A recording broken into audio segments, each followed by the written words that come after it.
Welcome. Welcome. Hi. Hi, you guys. Hi. So this is your first time at the TCM Classic Film Festival? Yes, first time. We're excited. Hopefully we'll be back many more times. We hope so too. And what are you here to introduce? I'm going to introduce in just a few minutes Modern Times, Chaplin Classic. Yeah. 1936. Great. And Brooke? I'm going to introduce a film I was in called Days of Heaven. There you go. Brooke Adams, everybody. Well, thank you both so much for being here. Thank you. And we certainly do hope you enjoy the show. Thank you All right. so much. Thank you. Kate Flannery. Good morning, everybody. Good evening, everybody. Good evening. Here we are, back in time. Back in time. You look fabulous. You may have to go to LensCraft or something. I'm not plugging Lens. I don't have a deal with LensCrafters. Kate has been to many of the film festivals, and you're a mainstay, and we love having you. Well, it is such a joy to be here, and I used to work in Beverly Hills, and I waited on a lot of the old MGM stars, Ann Muller, Esther Williams, Mitzi Gaynor, Billy Wilder, Vincent Sherman. I mean, the list goes on and on. So I feel so honored to be a part of this. Ann Rutherford used to come in all the time. She was the greatest. So, I would see them at the festival, and I try to bother them, but they just wanted their sauce on the side. I don't know what they wanted me to take the order. Are you still singing with Jane Lynch? I am. Yeah. Jane Lynch and I tour. We're going to be in the Pacific Northwest in August, but we do a big Christmas tour. We're going to be at the Blue Note in Los Angeles for a couple shows. We'll be in Palm Springs as well, but we did a Christmas album together. I also have a book coming out in November. I wrote a memoir. It's Simon & Schuster. It's called Overserved, The Lucky Life of the Office Drunk. Wow. You'll get to read some of my Kate Mentalini stories and, waiting on the rich and famous and not being rich or famous at the time. Who were some of the people that you waited on at the time? Well, like I said, I used to wait on J.J. Abrams. I used to wait on Steve Martin. There were so many. Robert De Niro. Every night was a crazy fever dream of combinations of actors. It was just really wild. And you just learn, when you pray to work with the greats, be specific. I wasn't very specific. Well, what are you here to introduce this weekend? I'm going to be, on Saturday night, I'll be in the multiplex. There's a Sandra Dee movie from 1964 called I'd Rather Be Rich. And Andy Williams and Robert Goulet and Maurice Chevalier are in it. And it's going to be really fun. I mean, apparently, in 2026, identity theft is not a joke, but 1964 was hilarious. I love it back then. So fun. Now we're gonna have some fun. Yes, we are. Thank you so much Thanks, for being guys. here again, ladies and gentlemen. Thank you guys so much. So tell me, what movies are you excited about seeing? RoboCop. What was the other one? Stand by. Stand By Me. Yeah. Well, boy, I'd like to see that one too. Isn't that the problem? You look at the schedule and go, no, I cannot see 47 movies this week, but I want to. I think that's what's exciting about the whole process, because maybe we'll go home and see something we couldn't see. I love TCM. For that reason, I think it's great that we all have access to a film library. Amen to glad that. you're here today. Amen to that. You're here for RoboCop.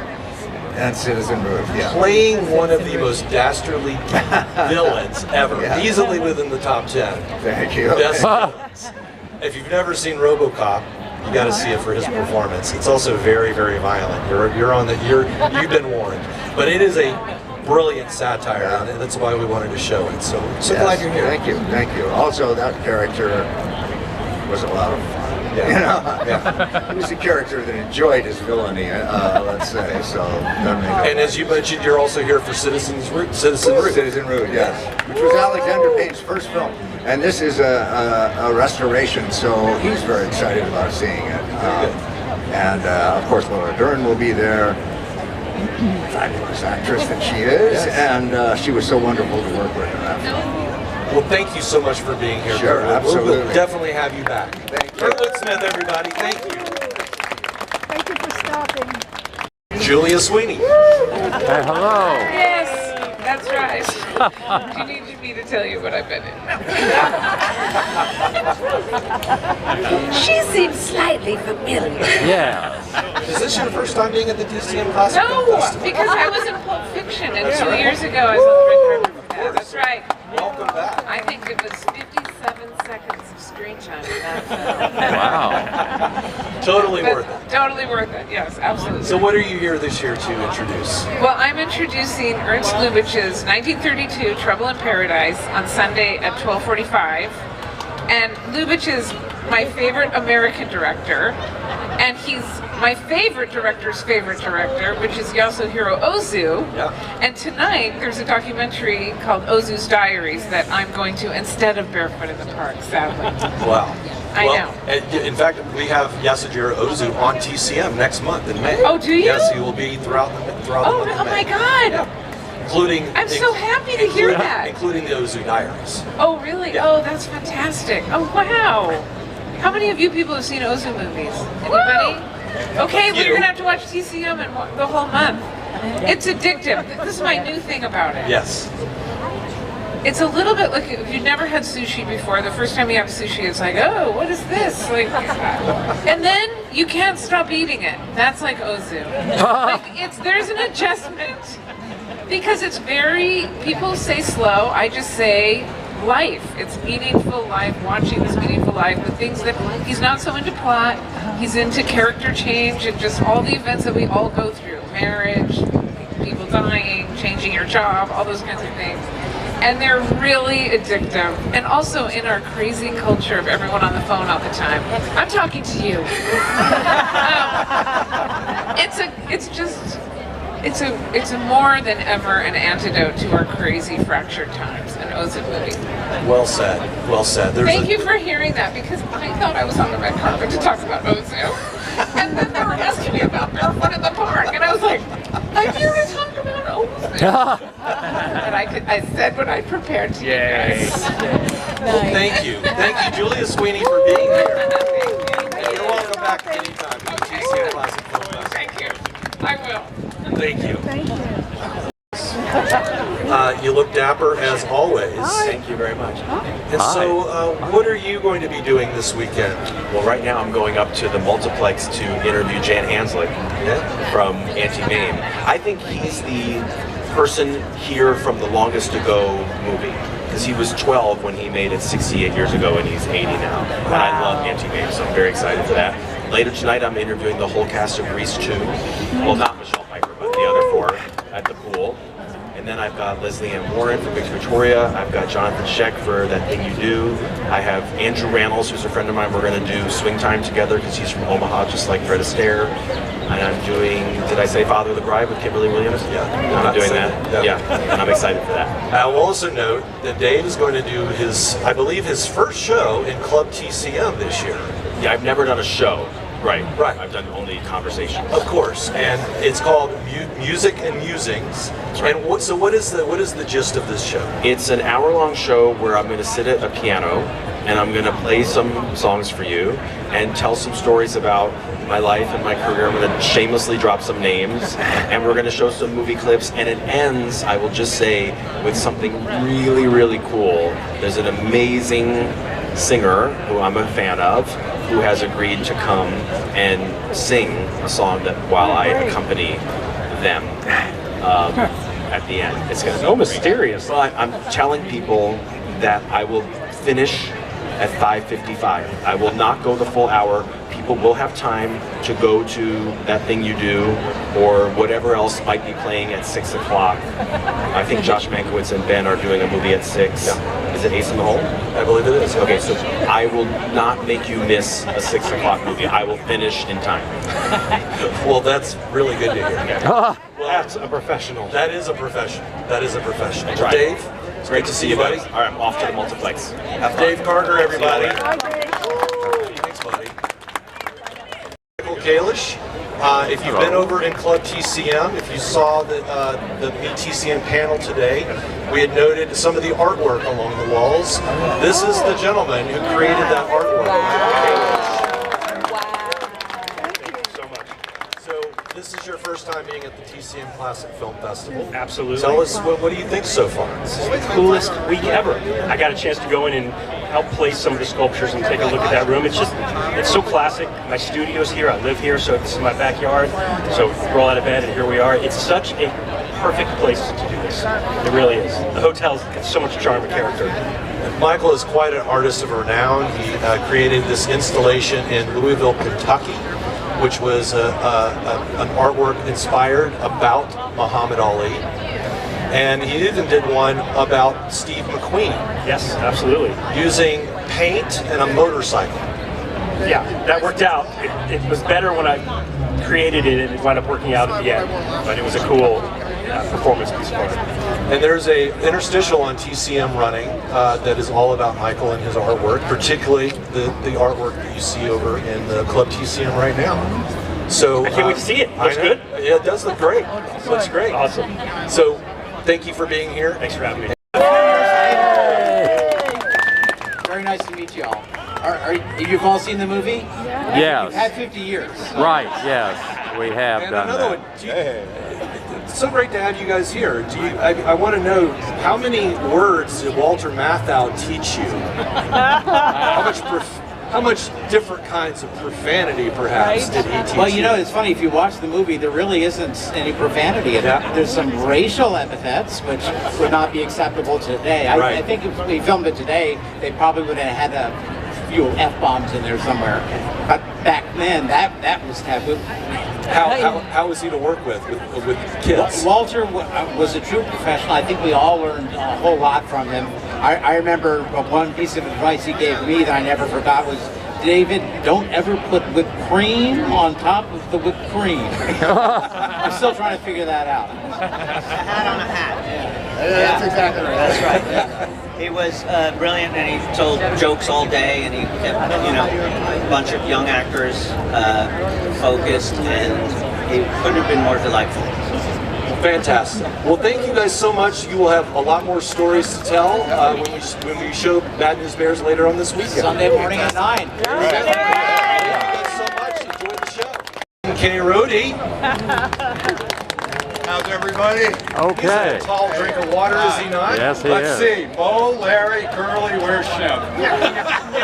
I'm definitely Larry. I'm sorry. I've got to take that back. I still have my hair too. So it is great to be here. Thank you. Ladies and gentlemen, Alan is, of course, the author of Michael Curtiz, A Life. He is here to introduce Captain Blood, Michael Curtiz's 1935 pirate film. Not really pirate. Is it pirate? Swashbuckler. Swashbuckler. Directed, of course, by Michael Curtiz. Yes, and it made Errol Flynn an immediate star. It made Olivia de Havilland an immediate star. It put Curtiz on the A-list, and it really, in a way, changed Hollywood. It certainly changed Warner Brothers, and it's a great film. I'm appreciative of you guys asking me to come out and introduce it, and I can't wait to see it on the big screen. And anyone who doesn't like Captain Blood, you're in the wrong festival. I will also note that Alan does a lot of audio commentary tracks for Blu-ray, including the new release of Captain Blood by the Criterion Collection. He has an audio commentary track. That's true. They asked me to do that, and I think I'm up to like 50 or 60 of those. Yeah, it's a lot of work, but it's fun. And then I get to look in the couch cushions for money, so I can go out and buy hamburgers. But no, it's good, and it was really great working with Criterion because they're kind of like TCM. They're cut above. Of course. So it was really fun. Well, you're also an acknowledged film noir expert, and you are involved in a film noir film festival that's coming up. Can you tell us about that? That is true. I have been the host and programmer of the Arthur Lyons Film Noir Festival in Palm Springs for 19 years, and it started 26 years ago. And when Art passed away, we named it after him. And this year we opened May 7th, which by that time I'll need a transfusion. But we're opening it. Eddie Muller and I just restored a 1956 film called Slightly Scarlet.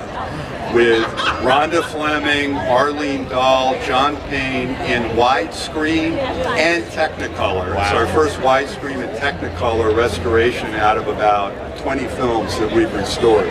So we just saw it the other day in a screening room, and it is the mid-century modern film noir. I'll leave it at that. So anybody that wants to come out to Palm Springs, the Palm Springs Cultural Center, May 7th through the 10th, 12 movies. You're going to have Scott Iman there, Kirk Ellis, Wyatt McCrae, a lot of good things going on. So, and plus, there's no valet parking, there's no traffic, and you can't get lost in Palm Springs.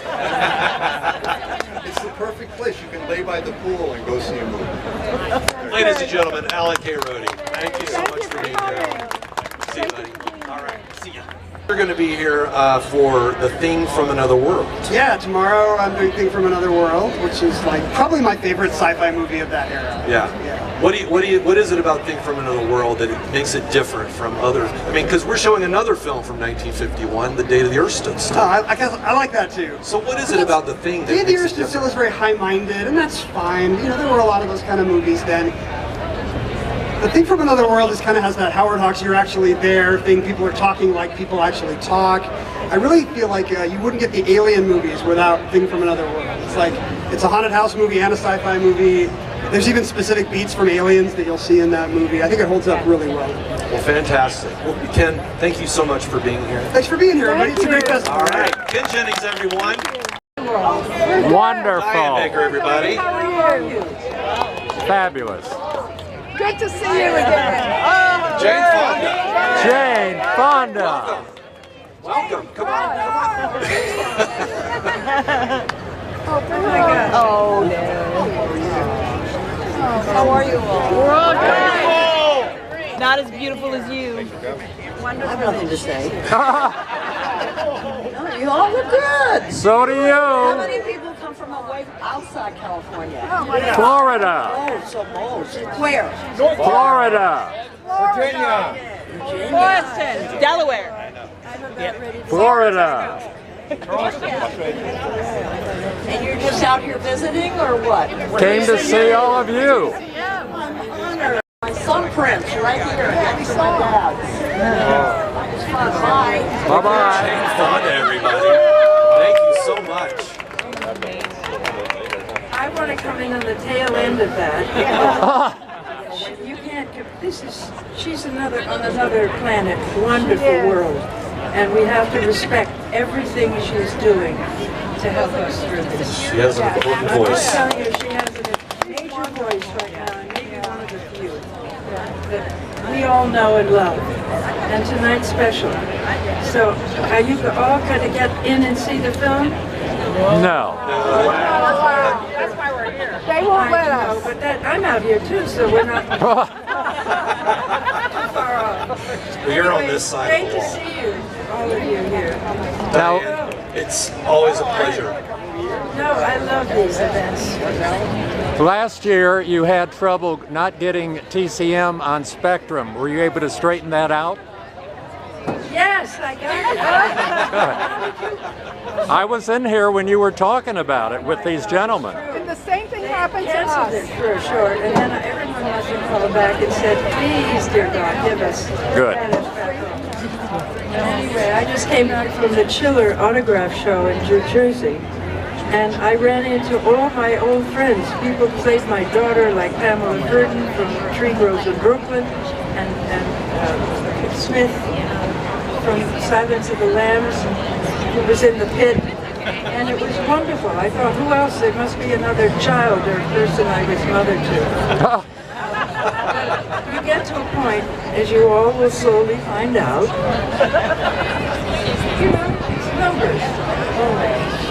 We have to now speak the truth, and we have to do something, and you've got to do it. You've got to speak up. Diane Baker, we love you. Thank you so much. Diane Baker, everybody.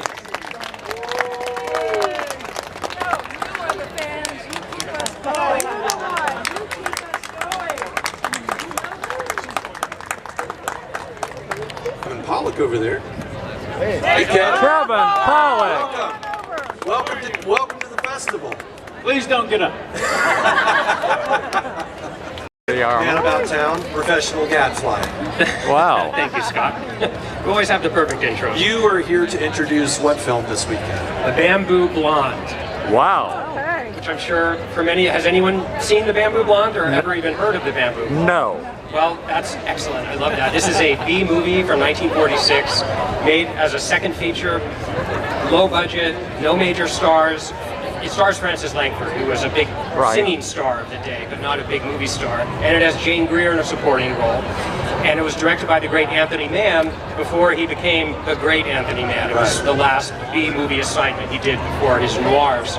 And it's just a really fun little B musical, which never gets shown theatrically, so I'm excited to see it. Well, this is the second or third time I think you've programmed a B picture here, or introduced a B picture, and I'm sure there are a lot more to choose from. So we'll have you back in the future. I would love it. I would love it. I'm very grateful to TCM for supporting B movies, because these deserve to be seen and known and enjoyed. Absolutely. Well, Jeremy, thank you so much for being here. Jeremy Arnold, everybody. Welcome back. Thank you. Thank you. You've been to the TCM Film Festival a number of times. Yes. What brings you back every year? This is my happy place. Yeah? Yes. What are you here to introduce this weekend? Tonight, Eddie and I are introducing Out of the Past, classic, Robert Mitchum, Jane Greer, and then Saturday I'm introducing a lesser-known Douglas Sirk movie called There's Always Tomorrow with Barbara Stanwyck and Fred McMurray. Together again, their fourth time. So why do you need this Eddie guy to present this movie with you? I don't really. Oh, actually, he's right here. Come over here, Eddie Muller. So. Hey, all right. I'm sorry, I don't mean to wheeze on Dana's. No, please. You guys are a partnership tonight. So. Yes. So what? Tell us the movie you're going to introduce at the Egyptian is Out of the Past. The preeminent noir film.